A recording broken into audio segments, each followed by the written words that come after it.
सोनू। जी पापा। चल भाई, बहुत तेज धूप हो रही है, अब घर चलते हैं। अब नहीं हो रहा। मैंने आपसे कहा था कि आप रहने दो पापा, मैं कर लूंगा अकेले। हाँ कहा तो था, पर तुझे अकेला कैसे करने दूं? इतना बड़ा खेत है, तैयार करने में समय तो लगेगा ना। हाँ वही तो मैं भी कह रहा हूँ पापा, आप घर जाओ, मैं करता हूँ। नहीं तू भी साथ चल, रोटी वोटी खा लेते हैं, फिर शाम को आएंगे। पर पापा तब तक तो अंधेरा हो जाएगा। आप चलो ना, मैं आता हूँ। अरे जिद मत कर, चल मेरे साथ, आज की छुट्टी मान ले। अरे पापा, किसान की छुट्टी कभी नहीं होती। अरे मैंने कह दिया ना, तो हो गई आज छुट्टी, अब चल मेरे साथ। ये कहानी इन्हीं के छोटे से परिवार की है। किशन अपनी पत्नी गंगा, बेटे सोनू और बेटी मोना के साथ एक गांव में रहता था। गांव की आबादी ज्यादा नहीं थी, तो सभी के घर काफी दूर दूर बने हुए थे। खुद किशन का छोटा सा घर भी उसके बड़े से खेत के बीचों बीच बना हुआ था। फिर घर पहुंचकर, आ गए दोनों, चलो आ जाओ, मैं खाना लगाती हूँ। वैसे खेत का काम पूरा हो गया? कहाँ माँ, पापा कहने लगे कि आज छुट्टी है, तो मुझे भी अपने साथ छुट्टी मनाने ले आए। छुट्टी? मतलब? अरे गंगा, बाहर निकल कर देखो कितनी तेज धूप है, उनमें से कोई बीमार पड़ गया तो और मुसीबत। अच्छा मोना कहाँ गई? वो कुएं से पानी लेने गई है। पिताजी कितनी बार कहा है आपसे, एक नल लगवा लो ना। पहले माँ और अब बेचारी मोना कितनी दूर से पानी भर कर लाती है हमारे लिए। तो क्या हो गया बेटा, तुम दोनों भी तो कितनी मेहनत करते हो हमारे लिए। हाँ माँ, पर नल तो होना ही चाहिए ना। ठीक कह रहा है तू। अच्छा चल, इस बार की फसल बिक जाने दे, अब की बार सबसे पहले नल खुदवाऊंगा। किशन से वादा लेकर सोनू के चेहरे पर संतोष था और वो खाना खाने लगा। तभी खाना खाते हुए, अच्छा मैं क्या कह रही थी सोनू के बापू? हाँ बोलो ना गंगा। इसकी शादी वादी करनी है कि नहीं? हाँ करेंगे ना, वो बढ़िया से करेंगे। रहने दो पिताजी, इतनी परेशानियाँ क्या कम है जो एक और मोल ले लूं। पत्नी परेशानी नहीं होती पगले, वो तो परेशानी से बाहर निकलने का जरिया होती है। देखना बहू आ जाएगी तो किस्मत खुल जाएगी हमारी। हाँ भैया, माँ सही कह रही है। कह तो ऐसे रही हो माँ, जैसे वो आएगी तो आसमान से पैसा बरसने लगेगा। पहले कुछ पैसे वैसे इकट्ठा कर लें, फिर सोचेंगे इसके बारे में। ऐसे ही कई महीने बीत गए। किशन की फसल पककर तैयार थी। इस बार किशन की अच्छी फसल हुई थी। फसल से किशन को अच्छे पैसे भी मिले थे, तो वादे के मुताबिक किशन ने सबसे पहले घर में एक हैंडपंप खुदवाया और फिर उसी शाम। हाय कितना मीठा पानी आ रहा है। सोनू के बापू, ये काम आपने अच्छा कर दिया। अब सुनो, इससे पहले कि कोई और बड़ा खर्चा आए, सोनू का ब्याह भी कर दो और उसके लिए कमरा भी बनवा दो। ना माँ, अभी तो। चुप कर, तूने कहा था ना कि पहले नल फिर बहू। ले अब लग गया नल, अब तू कुछ नहीं बोलेगा। माँ की बात सुनकर सोनू चुप हो गया।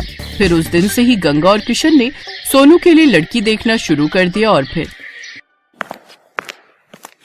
क्या हुआ माँ, बात बनी? हाँ बन गई भाई, मुझे तो लड़की बहुत अच्छी लगी। राधिका नाम है उसका, पढ़ने लिखने में बहुत तेज है। पर क्या माँ?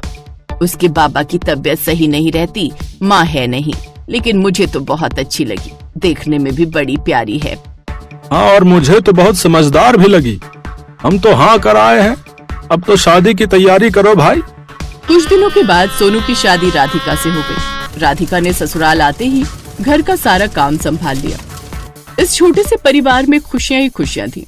फिर एक दिन, माँ जी अपना गांव तो बहुत छोटा है, यहाँ तो कुछ ही घर दिखते हैं।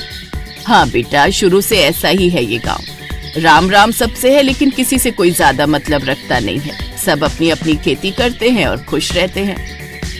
माँ जी हाईवे कहाँ को जाता है? दिल्ली की तरफ जाता है बिटिया। आप कभी गई हो दिल्ली? हाँ, एक बार तेरे बापू ले गए थे मेरे इलाज के लिए। बहुत चौड़ी सड़क है भाई, बस वाले ने सर भगा दी बस। इसका मतलब दिल्ली ज्यादा दूर नहीं है यहाँ से। हाँ, पर तू क्यों पूछ रही है? नहीं कुछ नहीं, बस ऐसे ही। गंगा समझ नहीं पा रही थी कि राधिका के मन में क्या खिचड़ी पक रही थी। ऐसे ही वक्त बीतता गया। फिर एक दिन किशन और सोनू सिर पकड़े बैठे थे, तभी राधिका चाय लेकर आई। क्या हुआ पापा, कोई परेशानी है क्या? हाँ बेटी, इस बार बड़ी विपत्ति आन पड़ी है। अब की बार बारिश बहुत कम हुई है, सारी फसल सूखने लगी है। बेचारा सोनू नल से बाल्टी भर भर कर फसल सींच रहा है, ताकि हमारे परिवार के लायक तो कम से कम अनाज निकल ही आए। पर पिछले साल तो खूब बारिश हुई थी। हाँ राधिका, तब इतनी बारिश हुई थी कि आधी फसल गल गई थी। खेती किसानी की यही समस्या है, बारिश कम हो तो दिक्कत और ज्यादा हो जाए तो दिक्कत। भगवान जाने क्या होगा आगे। मोना की शादी भी तो करनी है और जब पैसे ही नहीं जुड़ेंगे तो फिर कैसे होगा सब। भरोसा रखो गंगा, सब ठीक हो जाएगा। अपने परिवार को परेशान देख राधिका भी दुखी हो गई। वो अब अपने परिवार की मदद करने के बारे में सोचने लगी और फिर, पापा एक बात कहनी थी आपसे। हाँ बेटा बोलना, क्या बात है? मोना की शादी के लिए कितने पैसे चाहिए आपको? क्यों, ऐसा क्यों पूछ रही है बेटी? बताइए ना पहले। कम से कम 5 लाख तो होने ही चाहिए। 3 के आसपास तो जमा है बैंक में, लेकिन 2 लाख का इंतजाम कैसे होगा पता नहीं। मेरे पास एक उपाय है, अगर आप लोगों को ठीक लगे तो। हाँ हाँ बोलो ना राधिका। देखिए, आजकल ना ये शहर वालों को फार्म हाउस वेडिंग और फार्म हाउस पार्टी का बड़ा चस्का है। हमारा खेत हाईवे से लगा हुआ है, दिल्ली भी दूर नहीं है, तो बस हमें हाईवे से खेत तक का रास्ता ठीक करना है, लकड़ी से खेत की बाउंड्री करनी है और कुछ चारपाइयाँ और सजावट का काम करना है और एक अच्छा सा नाम सोचकर एक बोर्ड लगाना है। बेटा मुझे तेरी बात कुछ कुछ समझ में आ रही है, इस सब के लिए पैसे कहाँ से आएंगे? वो 3 लाख रुपए हमारे काम आएंगे और अगर धंधा चल निकला तो मोना की शादी हम धूमधाम से करेंगे। मुझे भी ये आइडिया बढ़िया लग रहा है। अगले ही दिन से पूरा परिवार राधिका के कहने पर काम में जुट गया। हाईवे से लेकर खेत तक बढ़िया टाइलें लगा दी गई, लकड़ियों से खेत की 4 दीवारी कर दी गई और फिर खेत अच्छे से साफ कर उसमें घास उगाकर जगह जगह सुंदर चारपाइयाँ लगा दी गई। फिर खेत के बीचों बीच एक सुंदर और बड़ी सी खुली झोपड़ी बनाई गई। पूरे परिवार ने जमकर मेहनत की। फिर अगले ही दिन, हेलो, मेरा नाम राहुल है, मैं दिल्ली से आया हूँ। ये रिजॉर्ट पहली बार देखा, क्या परसों शाम के लिए स्पेस अवेलेबल है? हाँ हाँ जी बिल्कुल। क्या फंक्शन है? मेरे बेटे का बर्थडे है, केटरिंग मैं खुद देख लूंगा, बस मुझे ये जगह अच्छी लगी। मेरा बजट 20,000 का है, बोलिए आपको चलेगा? जी हाँ बिल्कुल।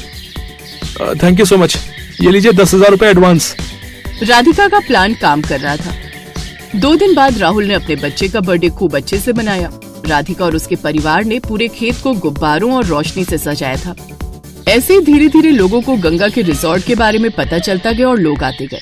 अब तो राधिका और उसके परिवार को काम से फुर्सत नहीं थी।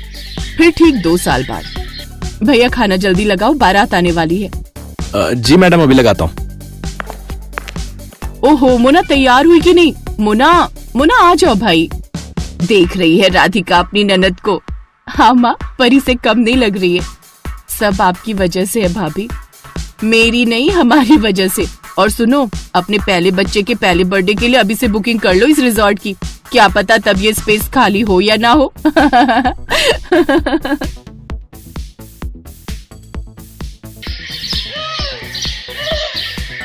विदाई के वक्त सिमरन अपने पिता से लिपट कर खूब रोती है। बाबा बाबा, मुझे आपकी बहुत याद आएगी, अब मैं कैसे रहूंगी आपके बिना। बेटी, जब भी तेरा मन करे तो आ जाना, ये घर हमेशा तेरा ही रहेगा। जा बेटी, अब अपनी माँ से भी मिल ले। माँ, मुझे आपने जो भी प्यार दिया उसके लिए शुक्रिया। अब ज्यादा ड्रामे मत दिखाओ और अब जा यहाँ से। ये कहकर रमोला उसे धक्का देते हैं कि तभी उसका पति नैतिक उसे संभाल लेता है। क्या हुआ, तुम गिर कैसे गई? वो लहंगा पैर में अटक गया था, बस इसी वजह से। फिर सिमरन अपने मन में सोचती है, अच्छा हुआ माँ को धक्का देते हुए किसी ने नहीं देखा। मैं हमेशा माँ के प्यार के लिए तरसती रही, लेकिन उन्होंने मुझे कभी प्यार नहीं दिया। फिर सिमरन ब्याह कर घर आ जाती है। उसकी सास ने उसके स्वागत में गुलाब के फूल बिछाए होते हैं। साथ ही वो बड़े प्यार से उनकी आरती उतारती है और गिफ्ट में उसे सोने का हार देती है। ये ले मेरी प्यारी बहू, तेरा सगुन। बहू, अब से ये घर तेरा है और हम सब भी।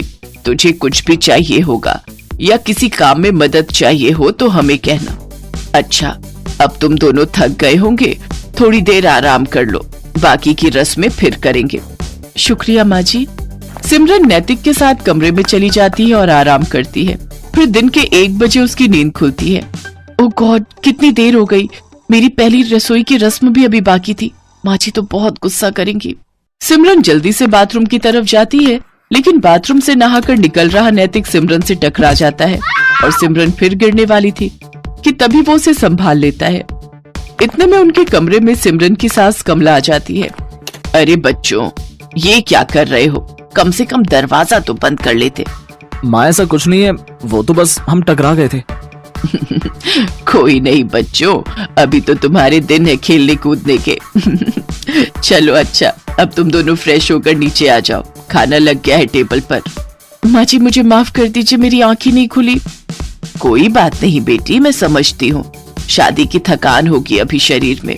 अपनी सास की बात सुनकर सिमरन सोचती है, माँ जी ने तो मुझे बिल्कुल भी नहीं डांटा, लेकिन जब मैं अपने घर पर एक बार लेट उठी तो माँ ने क्या हाल कर दिया था मेरा। हे भगवान, सुबह के 9 बज गए और ये अभी तक सोई पड़ी है। इतने बजे तक सोती रहेगी? अरे घर के काम धाम नहीं करने क्या? तेरे पापा का टिफिन और घर की साफ सफाई कौन करेगा? चल अब उठ। माँ मेरी तबीयत ठीक नहीं और बुखार सा भी लग रहा है। तू ऐसे नहीं मानेगी। रमोला बस भी करो, आखिर तुम कितना कठोर बनोगी मेरी बेटी के साथ। मैं जानता हूँ कि तुमने उसे जन्म नहीं दिया, लेकिन कभी तो उस पर झूठी ममता दिखा दिया करो।